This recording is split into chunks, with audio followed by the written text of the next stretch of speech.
கேட்டா நாங்க தான் முன்மாதிரி ஆட்சின்னு சொல்லுவாங்க. மோசடி ஆட்சி. மோசமானவங்களே முக்கியமானவங்க கேள்விப்பட்டிருக்கிறீங்களா? அந்த மாதிரி மோசடி ஆட்சியிலே முக்கியமான ஆட்சி இந்த திமுக ஆட்சி. மக்களே, மக்களை நேசிக்கிற விஜய் வேணுமா?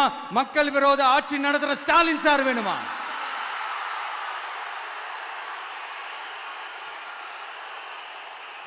இந்த விஜய் நம்புறீங்களா? ஸ்டாலின் சார் நம்புறீங்களா?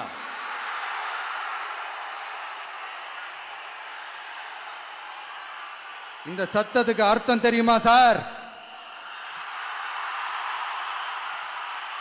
ஸ்டாலின் தொடரட்டும் அப்படின்னு அர்த்தம் கிடையாது.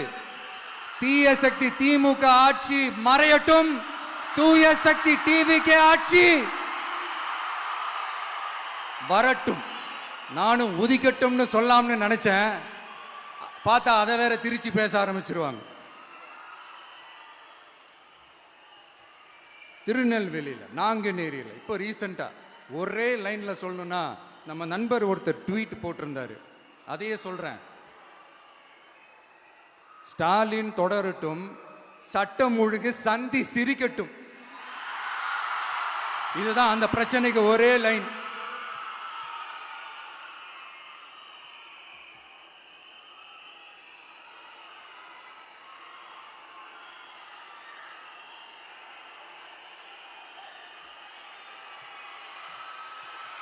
மக்களே, காஞ்சிபுரத்தில், வேலூர்ல எல்லாம் நம்மளோட விஷனை பத்தி சொன்னோம் இல்லையா? அதே மாதிரி இங்கேயும் சில விஷன்ஸை சொல்லணும்.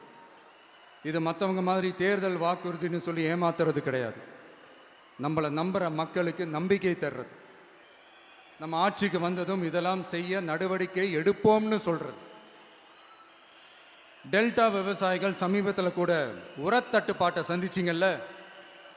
சில பேர் உரத்தை பதுக்கி வச்சு அதிக விலைக்கு விற்றதா நியூஸ்லாம் கூட வந்துச்சு. நம்ம டிவிக்கு ஆட்சி